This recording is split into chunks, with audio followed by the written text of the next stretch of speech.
after FTX happened, I was telling people, oh, I'm working in crypto now. This is what these are people that have known me for years. And they're saying, oh, you're working in that scam now, huh? I'm a retired cop, I'm an attorney, you've known me like for 10 years. Why would you assume I'm working in any scam? I'm sure you get that too. Yeah, I'm a complete scammer. I don't even tell people what to buy. What are the different steps when it comes to trademarking? Apple has that little apple with the bite. When you see the little apple with the bite, you think of Apple. I just assume that you go out there and you trademark, but now you're saying there's different types. Almost anything can be trademarked. A good example of differences, NBC chimes that they have, or like MGM has like the lion's roar, that's a sound mark. Yes. Barbie pink, that's actually a trademark. Wow. Like you can't use it. You know, even my girlfriends who were like, why are you into this stuff? Well, how long do you have? We're so focused on the technology behind the product, they don't understand what you're talking about. Let's be simple, let's be clear. I solve this problem using crypto and you.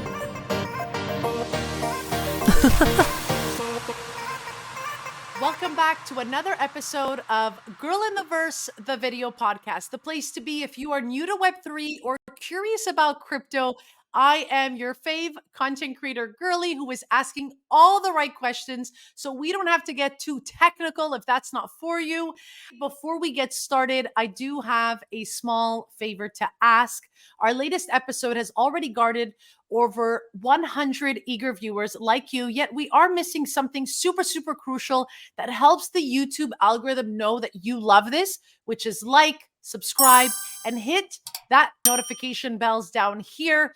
Drop a comment down below so I can bring in more and more guests as we continue doing this podcast. Now, today I am joined by Pablo, the founder of sidehustle.law, which is your legal partner for your side hustle. He is a member of the NYS Bar Association Task Force for Digital Finance and Currency, where he educates attorneys on emerging technologies like Web3, blockchain, and AI.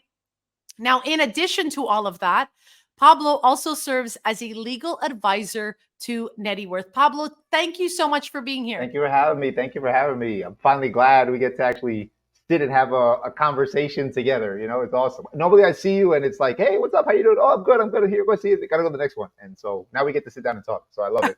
Thanks for having me. I know. I'm so glad that you're here as well. I'm always like, I have these core people in the back of my head every single day that I'm like, I want them to come on the show. And I felt like this was the perfect timing for you and for me to be talking about something that I think a lot of people in Web3, but even those who are not in Web3, right? People who just are starting businesses, people who are just starting out, people who are like thinking about their brand colors on social media. People forget about this crucial part, which is trademarking. And I couldn't think of a better time right now than to talk about this. So Pablo, maybe to start this off, why should anyone, right? Anyone who's like just starting to think, I have an idea, right? That person who's like, I think I have an idea. Why should they be thinking about trademarking their product or business? Awesome. Yes. So trademarking is something that I've like fallen in love with, right? One, because I understand the power of branding and what that really means, right? I've been, my wife works in marketing. She's been working in marketing for 20 years. So I hear this 24/7, what a brand is, how to build it. That's all I know, right? From her. I know more than that, of course. But the main point of trademarking is that it enhances your brand credibility, right? Let's start there. There's a few reasons. That's number one. There was a study that's been done. I'm going to say it was by the USPTO. It might have been another industry. I don't remember who created the study. But it found that over 82% of consumers favor known brands, right? You know that brand, that's what you're going to work with, that's what you're going to buy. That makes sense, right? Trademarks help that. Trademarks also provide you with legal protection against infringements, which is a much easier way for you to sue in federal court if you have a trademark, as opposed to if you don't have the trademark.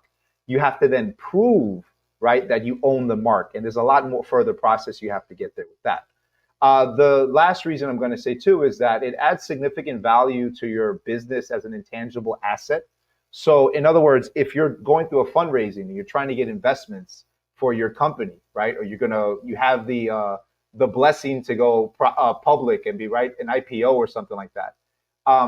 This helps that process because it adds a higher percentage that you're going to secure venture capital. It's like 35% more that if you have the trademark, that you will actually get venture capital as opposed to if you don't.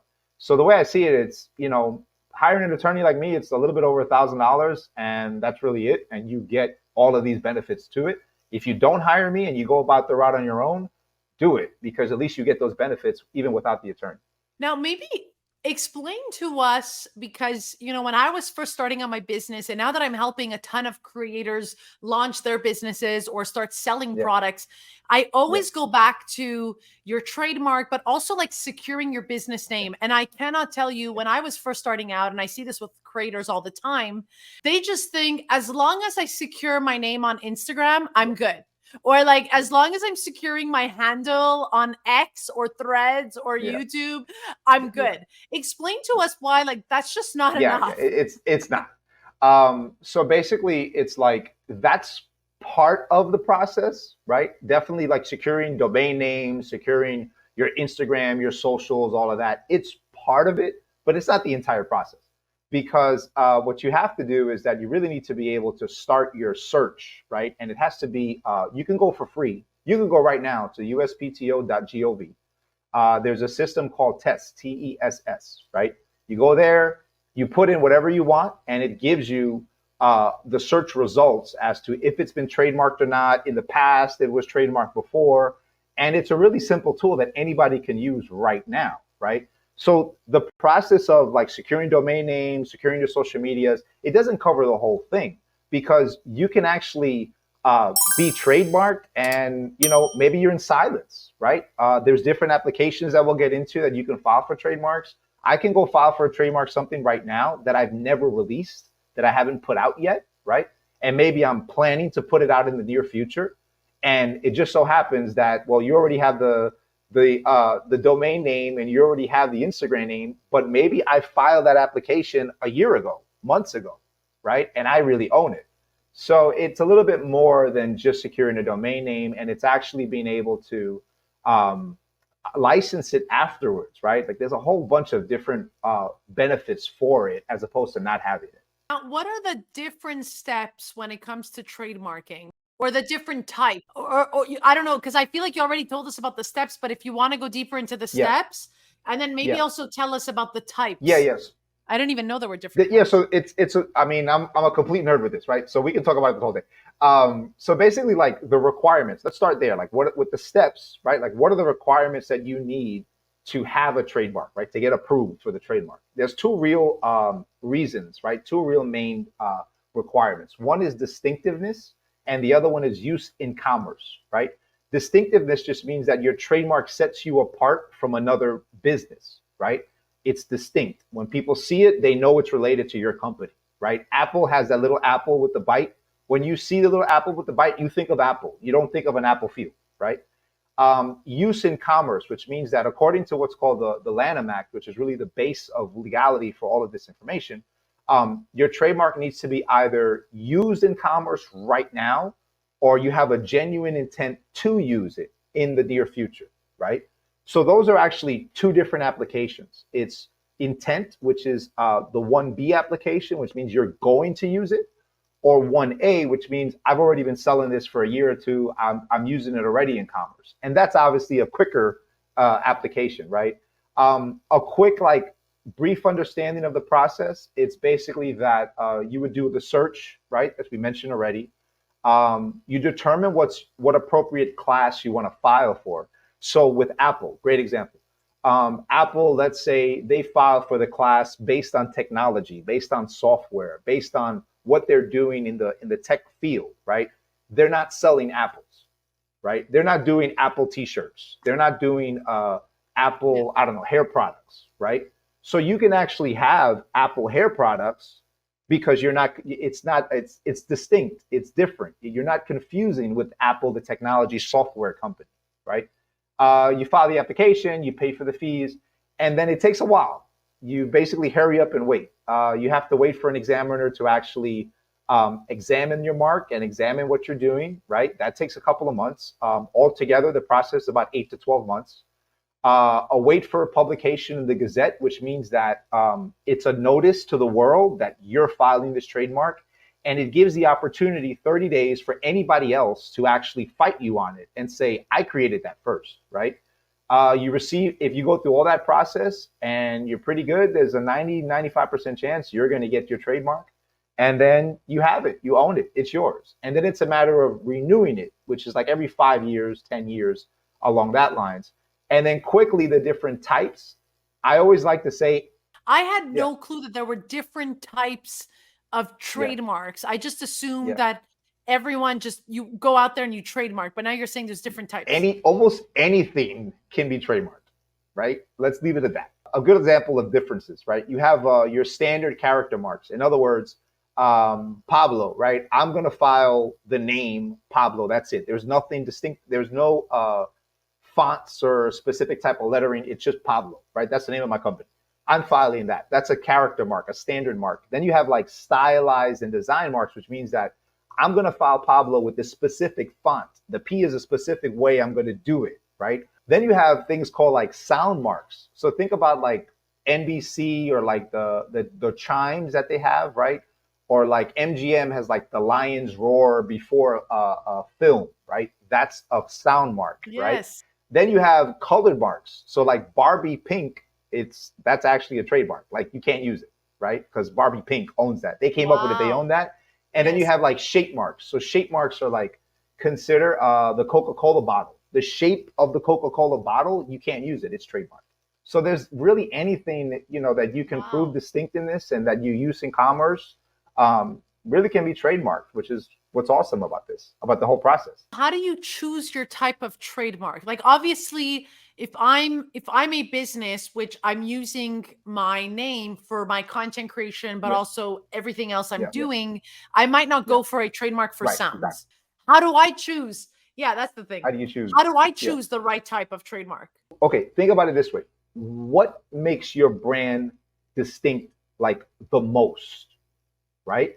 If it's just the name, right? Then if there's like, for example, if you're going to file a name, right? And it's just the name of the company, but you don't have a logo attached to it. You don't have any real stylization. You're not in love with your logo. You don't really know what you're going to do with the logo. That may change every year. That may change in 5 years. You don't know. Then just file the name. Because if you know this is your business name, you've created the business name already, right? And you know this is what you're doing business as, this is what you're going to grow your community as, file the name.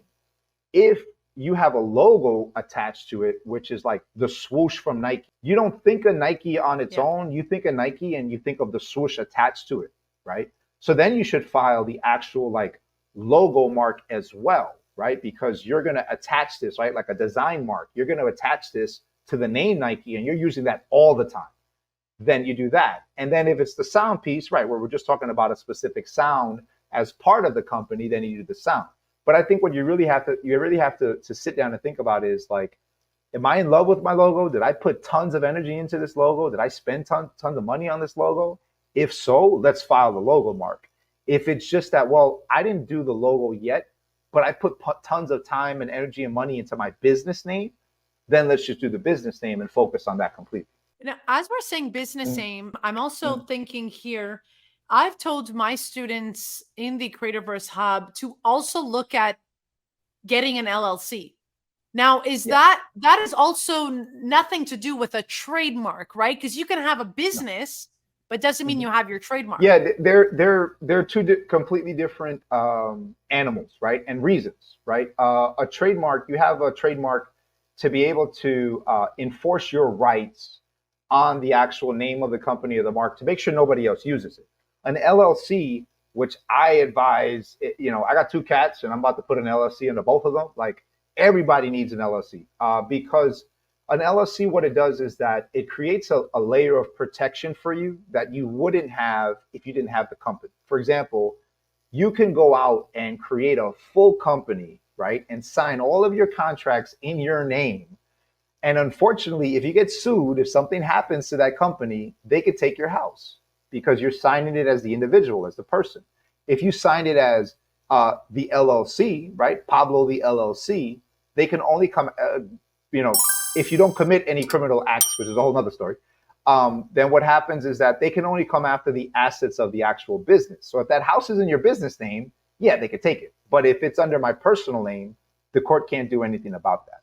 So they're different, right? But they work well with each other. And I always suggest that if you're in business, you need both. You need the LLC to protect the liability of your life, and then you need the trademark to protect the name and the mark of the company itself. Okay, that makes sense. How do you protect your trademark from infringement? Sure.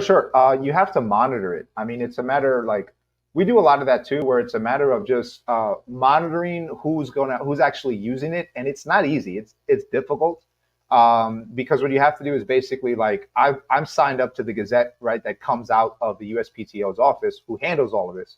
So I read it every Tuesday night, even though I'm super tired coming back from playing softball or something. And I read it because I want to see like, okay, are any of the people that I've actually filed trademarks for, right? Are they there? I have in my system on the USPTO office itself, I have my own login when I file the trademarks, and I put little, you could save like your collections, right? So I have like notifications on each one of the marks that pop up, right? So at least that helps me to understand it. And then it's simple, like, unfortunately, it's simple like Google searches, which is tough, but you have to stay up to date with it.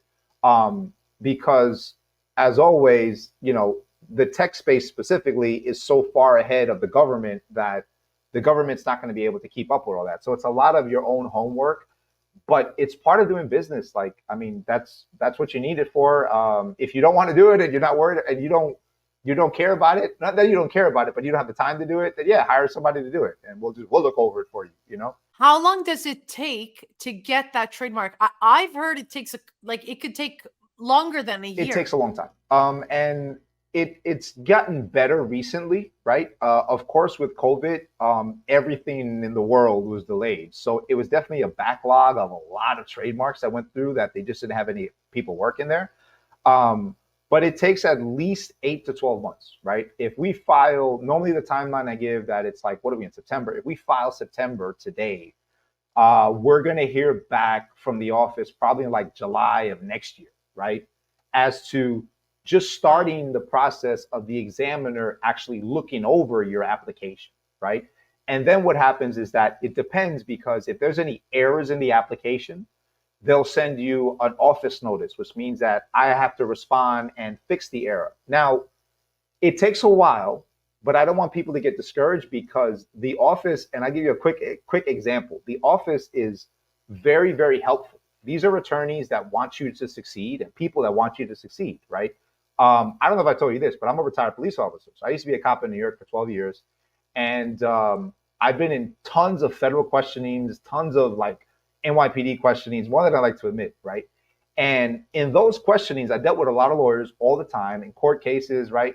But those lawyers are always trying to find where I lied, right? I didn't, but they're always trying to find a way to see if I lied or not, if I was really telling the truth, how to get me, how to catch me.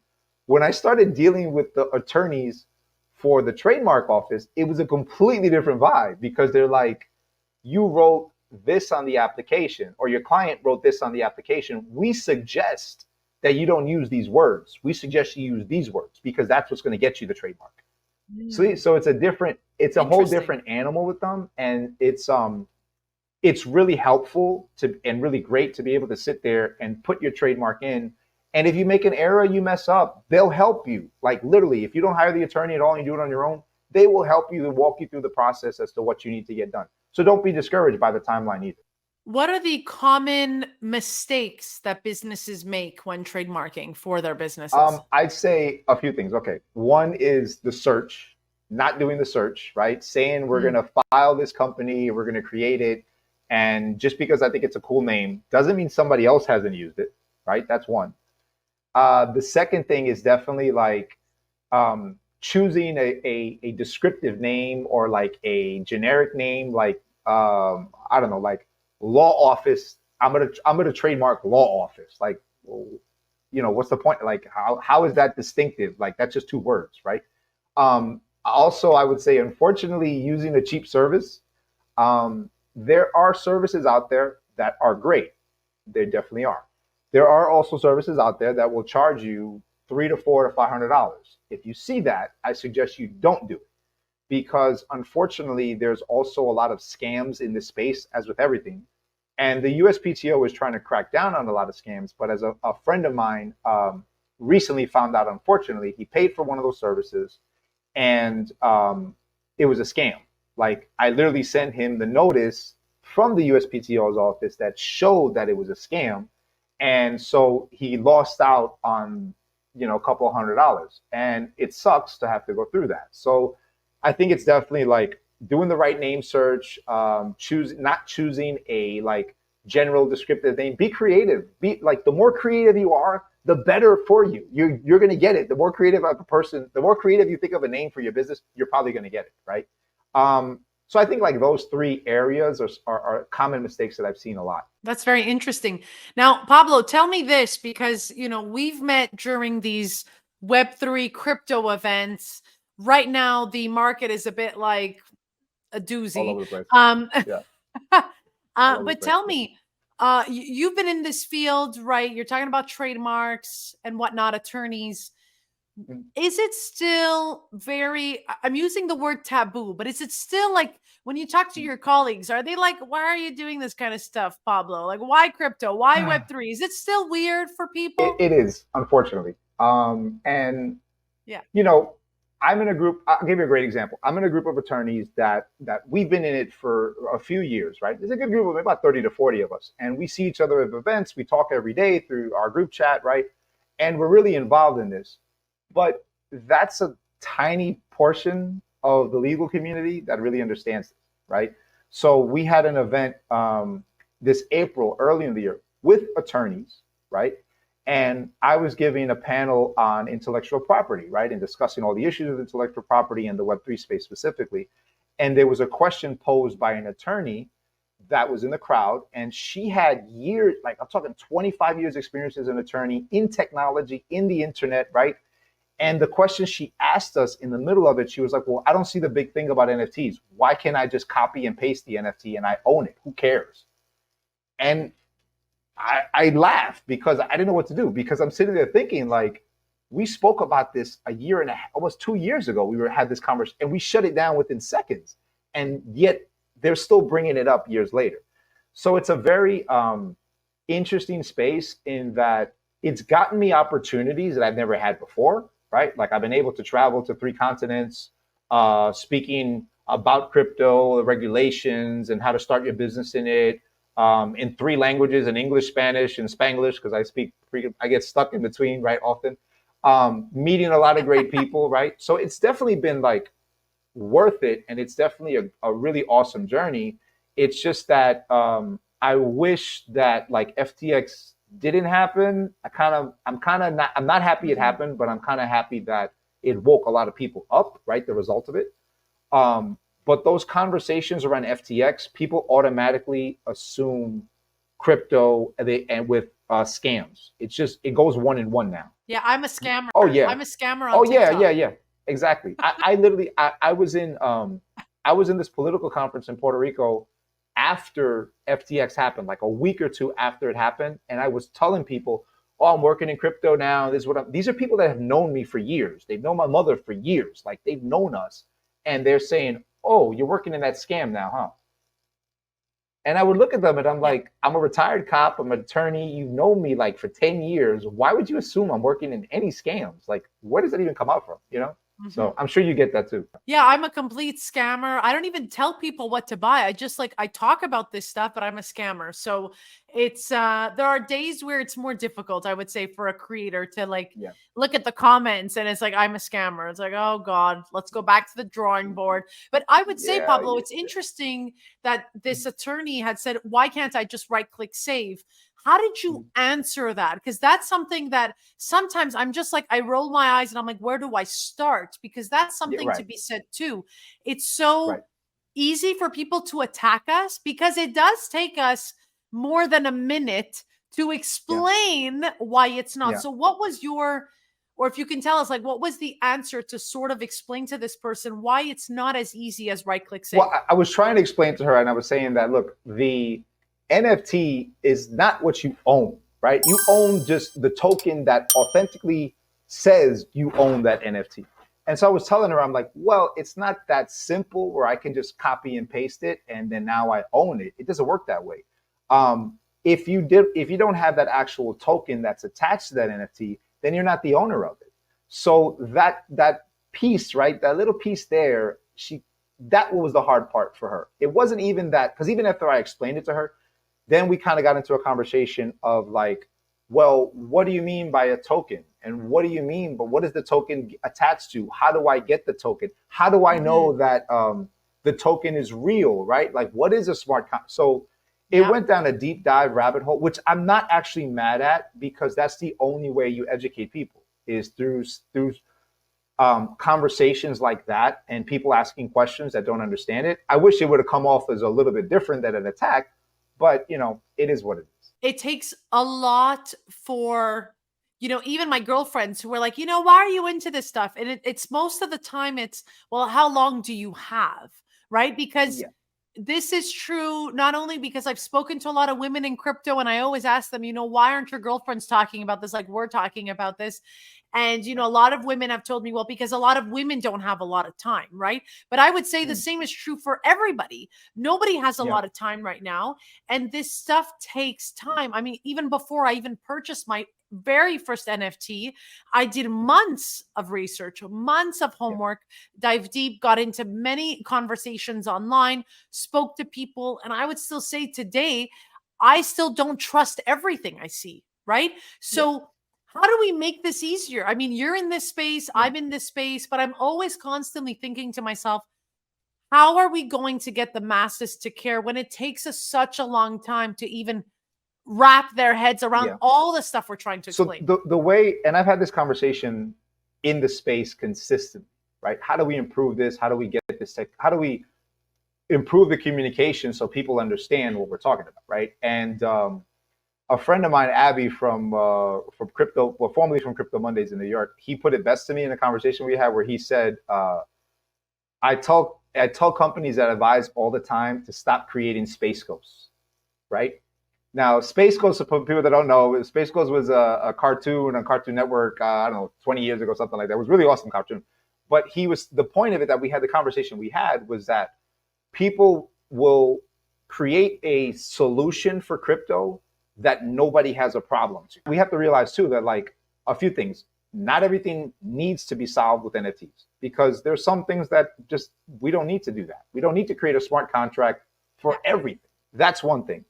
Two is the Space Ghost problem, where it's basically that, like, we're so focused on the technology, right, behind the product, that people get lost in it. They don't understand what you're talking about, right? So it leads us to the solution that I think we need to do, which is simple language, right? Give people the information, only what they really need to know to get into the product. Don't go down the rabbit hole of explaining every single piece to them. A good example that I like to give of that are emails and SMS, right? I use emails every day. I text message every day. If you ask me to explain to anybody how they work, I have no idea. I really don't. I have no idea how my email works. All I know is I write and I click send and it works. And that's all I care about. I don't care how my text messages work, all the group chats I'm in. I don't know how it works. I don't care how it works, right? So it's the same idea, where, with me anyway, where it's like, if you're going to create a company that's going to provide a solution to a problem in crypto, let's talk about the solution, right? Let's talk about the problem. But I don't think we need to go down the rabbit hole of how the technology will work at every single specific step, because if that's too much information, then maybe you should think it back, right? Like, let's be simple, let's be clear. I solve this problem using crypto. You go and you buy this token, you go and you buy this NFT, and this is the solution that it provides to people. And that's it. Just keep it simple as that. I love it. Now, Pablo, before we go, I know that you are also offering, if I'm not mistaken, 20 minutes. You are giving people consultations. Maybe talk to us a bit about this too, because I think a lot of people have questions, right? And maybe they don't want to email you, but maybe they'll be willing to chat with you. Yeah, sure. So I always say that, like, I've been studying the law since I was 20, right? I mean, I was a police officer at 21, retired, became an attorney, studying the law through law school for a couple of years as I was a cop. And so what I figured out I'm 40 now. What I figured out in the last 20 years of my life, what I like to do is solve people's problems, right? That's just plain and simple. Whatever job it is, I don't care. As long as I'm solving problems, then I feel good about myself. And that's what I really like to do. With this and trademark specifically, what I want to do is I'm offering people 20 minutes free to talk to me about their trademark issues specifically at first, right? And then let it kind of fall into any other legal issues that may come out through the conversation. But let's talk about your mark, right? And you can find more information on sidehustle.law. That's the website. I'm going to be updating my website this week, where I'm actually integrating it to HubSpot. It's taking up another level. I've created a free strategy guide. It's a comprehensive strategy guide that people can come onto the website, sign up for. And even if we don't talk, at least you get a free resource that you can understand a little bit more about this. And then maybe down the line, when you're ready, we can have a conversation, 20 minutes for free. It could be through video, or it could just be through a regular old conversation through the phone, whatever you're at, whatever works for you. And let's start the process. Wow. Yeah. I'll be able to put all the links down below. You know, I've said this throughout all my episodes for Girl in the Verse podcast. Please, I do not DM you. Pablo's not going to DM you. Please make sure that the links you see below, these are the only links that we are referring to. We're not going to write to you. We're not going to ask you what crypto you're trading. I mean, Pablo, I keep having to say this, but it's important to do this work, right? DYOR every single time. The links, the free guide, the website, I'm going to be able to put this all down below. I'm also, you know, while I'm here, why not also say, if you're a creator, you're looking for tips, you're looking to figure out how you can start selling products, how you can start getting more comfortable in front of a camera, all this and more. I've been teaching a lot of the creators, especially in Web3, how to do exactly this step by step. If you want to join my Creativerse Hub, I'm also going to put the link down below with Pablo's free resource there. And as always, I always say the funniest conversations are happening up in the DMs, right? So please come find us. I'm going to put Pablo's Twitter handle down below as well, but come find me, your Girl in the Verse here. Come find me on X. Come find me on Threads. Come find me on Instagram. Come find me on TikTok. On everything. We are on every platform. Pablo's also on LinkedIn. We're all on LinkedIn. Just come find us. And we would be so eternally grateful. Of course, if you have more trademarking questions, I would also invite you to drop it in the comments down below, and we could potentially get Pablo to come back in a future episode to answer them. That'd be so great. So I do want to, you know, leave everyone with this. I think Pablo's made it very clear. You can have a business, you can have a LLC, but if your name or your image, your logo is really, really precious to you, then it's important that you do this work. It's important you do this step. And I always say, Pablo, it's like, if it's going to take 8-12 months, there's no time like right now to get it done, because then you still have to wait, right? So you're 100% correct. And I got to shout you out too, because I fell in love with the videos that you were doing, which was like the weekly, like crypto, like wrap ups for the week. I saw those, and I'm not going to lie to you, every single client that I've had that was looking for somebody like that to come on board and help them, I was like, oh, you got to see the Girl in the Verse. You got to go to her. No, she's killing it. She's killing it. So it was amazing. And I'm going to leave it with basically saying that also that if you want to have an iconic brand, then you have to think iconic, right? We have to think, we have to pay attention to what those iconic brands have done and replicate that. Apple, you go to Apple's page, they're super serious about their trademark. They have 10 web pages dedicated to this, all the things you could do. So it's something that you should take serious as part of your business. I love that. Well, thank you again, Pablo, for being here. And as always, you're welcome to come back anytime. Thank you. Appreciate you. Bye, everyone. Thanks again.